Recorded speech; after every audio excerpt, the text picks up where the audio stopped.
More US based e-learning platform. మీరు కూడా slot book చేసుకోవాలంటే ఈ నెంబర్కి కాల్ చేయండి.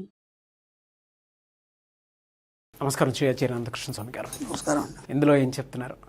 ఇక్కడ మీరు ఇంతకుముందు కూడా అన్నారు గురుగారి దగ్గర ఎట్లా అనుకోకుండా లేదు. అనుకోకుండడమే కాదు, కొన్ని దానికి రూల్స్ రెగ్యులేషన్స్ ఉన్నాయి. ఎందుకు చెప్తున్నానంటే మన సబ్జెక్టులు వెళ్ళే ముందు కొన్ని మనం తెలుసుకోవాలి. తప్పకుండా సార్. ఇక్కడ విచిత్రం ఏంటంటే గురుగారి ముందు ఎక్కువ మాట్లాడద్దు.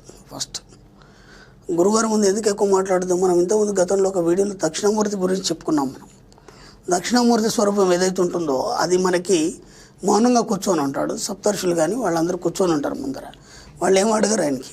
ఊరికట్ట కూర్చుంటే ఆయన్ని చూస్తే వీళ్ళు ఏం అడగాలనుకున్నారో అవన్నీ కూడా అర్థమైపోతాయి వీళ్ళకి. ఇంకా గురువు దగ్గర మౌనం తప్ప మాట్లాడడానికి ఏం లేదు.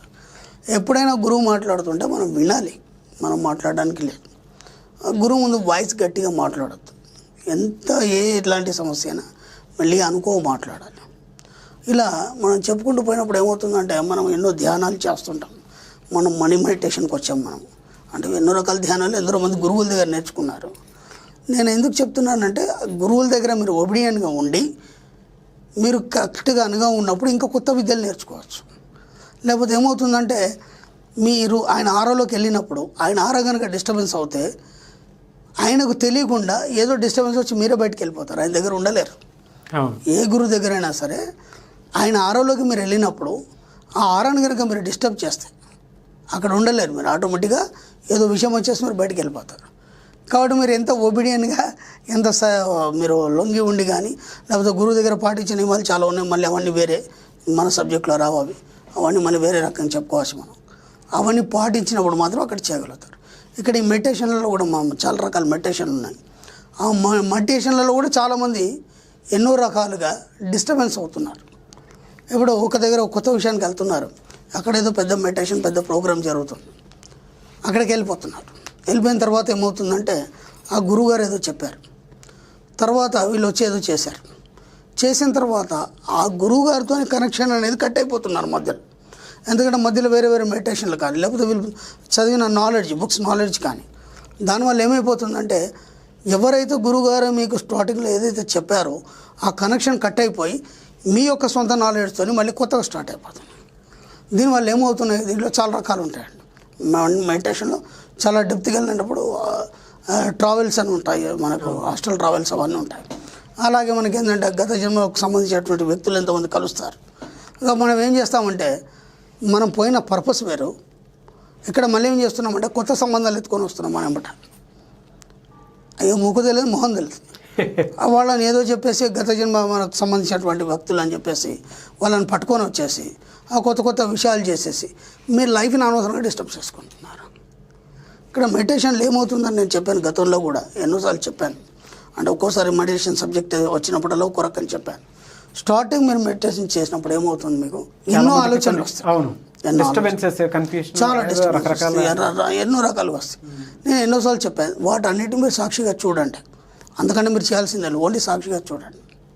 తర్వాత ఏమవుతుంది, కొన్ని మెరుపుల్లాగా వస్తాయి, చిన్న చిన్నగా మెరుపుల్లాగా ఒక్కొక్క కలర్కి వస్తాయి. వాటిని గమనించి అవన్నీ మీకు ఏం చేయవు. అంటే ఇప్పుడు ఒక విద్య నేర్చుకునే ముందు మీకు ఎన్నో దెబ్బలు తగులుతాయి, లేదంటే కొత్త కొత్త అనుభవాలు అవుతాయి, ఏదో జరుగుతుంటాయి. కాబట్టి ఇక్కడ ఏం జరుగుతున్నది ఈ సబ్జెక్టు సంబంధించి ఏం జరుగుతున్నాయి చెప్తున్నాం అంతే. కానీ ఇలా జరిగింది అలా జరిగింది మళ్ళీ ఎన్నో అద్భుతాలు కూడా జరుగుతాయి. నేను చెప్పాను మీకు ఎన్నోసార్లు ఇలా అద్భుతాలతో కూడా మీకు లాభం లేదు. ఎందుకంటే మీ లక్ష్యం వేరు. ఈ అద్భుతం అని చెప్పేసి మీరు ఇక్కడ ఆగిపోయినారనుకోండి మీ లక్ష్యాన్ని మీరు చేరలేరు. కాబట్టి బోలెడు అద్భుతాలు జరుగుతాయి. వాటిని ఎవరితో పంచుకోకండి, ఎందుకంటే మిమ్మల్ని పిచ్చోళ్ళలాగా చూస్తారు. ఇక్కడ స్పష్టంగా ఏం చెప్పానంటే అలా మెరుపులు వచ్చినప్పుడు ఒక్కోసారి ఏమవుతుందంటే వెన్ను జలధరించేసి ఒక మెరుపు లాంటిది అనేది వస్తుంది. ఇప్పుడు మీకు చెప్పాలంటే శ్రీ విద్యలో అమ్మవారికి ఏమంటారంటే మనకి తటిల్లతా సమారుచి అంటారు అమ్మవారు. తటిల్లతా సమారుచి అంటే ఒక మెరుపు లాంటి కాంతి అన్నమాట. ఎప్పుడైతే మీ మెడిటేషన్లో చక్రాలు ఎప్పుడైతే యాక్టివేట్ అయినప్పుడు కానీ లేదంటే కొన్ని రోజులు మీరు దీర్ఘంగా మెడిటేషన్ చేసినప్పుడు కానీ మీ శరీరంలో ఒక రకమైనటువంటి ఒక జర్క్ వస్తుంది. అప్పుడు ఏమవుతుంది, ఇవన్నీ కనిపించి ఒక మెరుపు వచ్చి ఆగిపోతుంది మీకు. ఆ మెరుపుని ఆ మెరుపు ఎవరంటే అమ్మవారు ఆ మెరుపు రూపంలో ఉందని చెప్తున్నారు ఇక్కడ. అర్థమైందా? అందుకని శ్రీ విద్యలో ఆ మాట చెప్పారు. కాబట్టి మీరు ఎప్పుడు కూడా దాన్ని ఎలా స్వీకరిస్తారు, మీకు ప్రకృతి కరుణించింది లేకపోతే విశ్వం కరుణించింది, దానికి మనస్ఫూర్తిగా నమస్కారం చేయండి, ఇంకా ముందుకు వెళ్ళిపోతారు మీరు. నాకు ఇలా జరిగిందని భయపడడం కానీ దాన్ని పట్టుకొని 10 మందికి చెప్పడం కానీ దాంతో ఏదో సాధించినాం అనుకోని కానీ ఎప్పుడు కూడా అలాంటి పిచ్చి పనులు చేయకండి. ఎందుకంటే ఇంకా అది అయింది అంటే దాని తర్వాత జరిగేది ఉందన్నమాట. అది అయిందంటే దాని తర్వాత ఇంకా జరిగేది ఉంది. ఒక్కొక్కటి అయినప్పుడు ఒక్కొక్క స్టెప్ ఉన్నప్పుడు మీకు ఒక్కొక్క అనుభవం జరుగుతుంది. అక్కడ అమ్మవారు మీకు ఆ యొక్క రూపంలో కనిపించింది. నేను చెప్పాను, ఎంత గొప్ప సాధకుడైనా సరే అమ్మవారి మీరు సాధన చేయనంత మటుకు మీరు ఏది సాధించలేరని చెప్పేసి. ఇక్కడ దేవుళ్ళు కాదు, ఒక అనంతమైన శక్తిని తీసుకోవాలి మన సబ్జెక్ట్లో. మన సబ్జెక్ట్లో దేవుళ్ళు అవన్నీ లేరు కదా, ఒక అనంతమైన శక్తి. దాన్ని ఏమంటామంటే మనం కాస్మిక్ ఎనర్జీ. ఎన్నోసార్లు అన్నాను, చాలామంది మనకు అడుగుతున్నారు ఏంటంటే ముగ్గురు గారు మన సబ్జెక్ట్లో మనకి దేవుళ్ళు లేరు కదా, పూజలు అవన్నీ ఏం లేవు కదా, మరి ఇప్పుడు మాకేదో మొక్కుబడి ఉంది అవునా కదా, చేయకపోతే మాకు మీరు చెప్పిన సబ్జెక్ట్ ఓకే, కానీ మా పూర్వీకులు ఉన్నారు, తల్లిదండ్రులు ఉన్నారు, ఇంకా మా అత్తమామలు ఉన్నారు, వాళ్ళకి ఈ సబ్జెక్ట్ తెలియదు కాబట్టి వాళ్ళు ఖచ్చితంగా మమ్మల్ని బలవంతం చేస్తున్నారు. ఈ చేయకపోతే అది అవుతుంది, అది అది. మరి గుడికి వెళ్ళాలా వద్దా? బ్రహ్మాండంగా వెళ్ళండి, ఏ గుడికన్నా వెళ్ళండి మీరు, దాంట్లో ఎలాంటి సంశయం లేదు. జస్ట్ మీరు అక్కడికి వెళ్ళి ఏం చేస్తారంటే అక్కడ ఉన్నటువంటి కాస్మిక్ ఎనర్జీ తీసుకుంటారండి. కాస్మిక్ ఎనర్జీ ఎవ్రీ టెంపుల్లో మీకు నిక్షిప్తమై ఉంటుంది. ఎందుకంటే అవన్నీ ఒక ఆకారంలో కట్టడం తయారవుతుంది, దాంట్లో రకరకాల యంత్రాలు పెట్టడం, ఒక ఎనర్జీని అక్కడ పెట్టడం జరుగుతుంది. వెళ్ళండి, కాస్మిక్ ఎనర్జీ తీసుకొని రండి అంతే. కానీ ఆయనకి అక్కడ కూర్చొని ఇబ్బంది పెట్టాల్సిన అవసరం లేదు. నాకు ఇది కావాలి, ఇది అయితే నేను అది చేస్తాను, అదైతే ఇది చేస్తాను, ఇవన్నీ ఏమి ఉండవు. ఎవరికి ఏం చేయరు, ఏ దేవుడు ఎవరికి ఏం చేయరు. అర్థమైందా? గురువు కూడా ఏం చేయడు, మీకు జస్ట్ రూట్ చూపిస్తాడు. మీరు వెళ్ళిపోవాలి కూడా రాడు. గురువు అనేవాడు ఒక బోర్డు, ఎవడో పలానా ఊరికి వెళ్ళాలి, అక్కడ బోర్డు ఉంటుంది, బోర్డు మీద కూడా రాదు, దాన్ని మీరు తీసుకెళ్ళినా మీకు ప్రయోజనం లేదు. ఎటు దారి చూపిస్తాను వెళ్ళిపోతారు అంతే. గురువు అంతవరకే పనిచేస్తాడు. ఎన్నోసార్లు చెప్పుకున్నాం మనం. మీకు ఇక్కడ ఎక్కడ కూడా సంశయాలు వద్దు.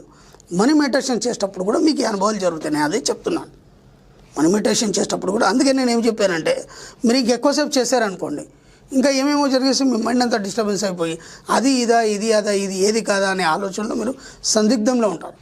జస్ట్ 20 నిమిషాలు చేయండి మనీ మెడిటేషన్, ఇంకా అంతకంటే ఏం అవసరం లేదు. జస్ట్ 20 నిమిషాలు ప్రతిరోజు. ఆ 20 నిమిషాల్లోనే మీకు డబ్బు వస్తుంది అంతే. ఇంకా మీకు వేరే పడుతుంది, మీకు సంబంధం ఏముంది? దేవుని మొక్కరా, నేను మొక్కమని చెప్పాను, మొక్కద్దని చెప్పాను. మన సబ్జెక్ట్లో లేదని చెప్పాను, అలాగని దేవుడు లేడని చెప్పలేదు ఎక్కడ కూడా. ఆ సబ్జెక్ట్ వేరు కదా, మళ్ళీ అది కూడా నేను చదివాను, అది కూడా దాని గురించి కూడా ఎన్నో వీడియోలు చేశాం కదా. మీరు కన్ఫ్యూజ్ కాకండి. ఫస్ట్ నేను చెప్పింది మీకు క్లారిటీగా ఉందా లేదా, మీరు క్లారిటీని ఎత్తుక్కోండి. నేను దేవుడు లేడనని లేదు, అలాగని మన సబ్జెక్ట్లో దేవుడు లేడన్నాను. దేవుని మొక్కదని చెప్పలేదు, మన సబ్జెక్ట్లో అవన్నీ ఏం లేదు. ఎందుకంటే నువ్వే దేవుడు అని చెప్పి నిన్నే మొక్కుకోమని చెప్పా. ఇప్పుడు బాగా అర్థం చేసుకోండి, ఎందుకంటే దీని మీద చాలా మనకు క్వశ్చన్స్ వచ్చాయి. దేవుడు ఎవరని చెప్పాను, మీరని చెప్పాను, నేను చెప్పలేదు, వేదం చెప్పిందని చెప్పాను. నేను ఎక్కడ కూడా ఇది చెప్పలేదు, శాస్త్రాలు పురాణాలని చెప్పింది దాన్ని మేము ముందు చెప్తున్నాను. నేను మన సబ్జెక్ట్ కూడా వేదం మీదనే ఆధారపడి ఉంది కాబట్టి వేదంలో చెప్పిన వాటిని తీసుకొని మనం ఎంత చెప్తున్నాం, ఇదంతా యూనివర్సల్ సబ్జెక్ట్ అని చెప్పాను. కాబట్టి దేవుడు లేడని నేను చెప్పాను. మీ సబ్జెక్ట్లో ఉంటే మీరు మొక్కండి, ఏ టెంపుల్ కన్నా వెళ్ళండి, హాయి అక్కడ ఉన్న కాస్మిక్ ఎనర్జీ తీసుకొని రండి. కానీ మన మనీ మంత్ సబ్జెక్ట్లోకి వస్తే మాత్రం దేవుడు లేడు, నువ్వే దేవుడు అని చెప్పాను. ఎప్పుడైతే నిన్నుగా దేవుడుగా నువ్వు గుర్తిస్తావో అప్పుడే డబ్బు నీ దగ్గరకు వస్తుంది. కాదని చెప్పేసి మళ్ళీ ఇంకెవరో దేవుడు అని మొక్కారనుకోండి, మీ ఉనికిని కొలుకుపోతారు, మీరు ఏది కూడా పొందలేరు. ఈ రెండు పర్ఫెక్ట్గా మైండ్లో పెట్టుకోండి. మళ్ళీ మీరు ఎక్కడ కన్ఫ్యూజ్ కాకండి, ఎవరు కూడా కన్ఫ్యూజ్ చేయకండి, ఎవరితో కూడా విషయాలు చర్చించకండి.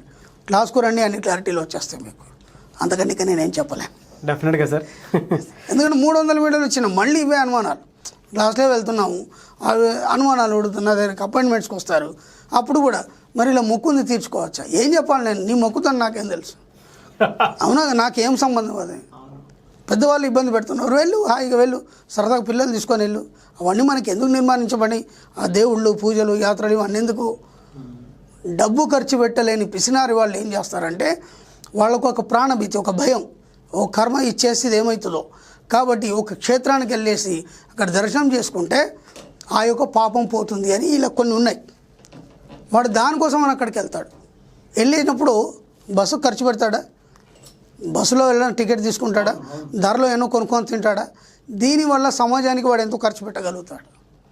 ఆ తీర్థక్షేత్రంలో కూడా ఎన్నో కొంటాడు వాడు, అంటే ఇది కొనాలి, ఇది కొనుక్కెళ్ళాలి, ఇది పంచాలని ఉంటాయి కదా, దాంతో కూడా ఎన్నడూ ఖర్చు పెట్టినట్టు చచ్చినట్టు అవి కొంటాడు పాపభీతితో. అందుకని ఇవన్నీ మన సంస్కృతిలో ఒక భాగంగా ఏర్పరచబడ్డాయి. అంతేకాని ఇది ఇలా ఇదని ఖచ్చితంగా ఎక్కడ చెప్పలేదు మీకు. లేకపోతే వాడు చేయలేడు కదా. పిసినారుడు అందరూ డబ్బు ఖర్చు పెడితేనే డబ్బు వస్తుందని చెప్తున్నాం కదా మన సబ్జెక్ట్లో.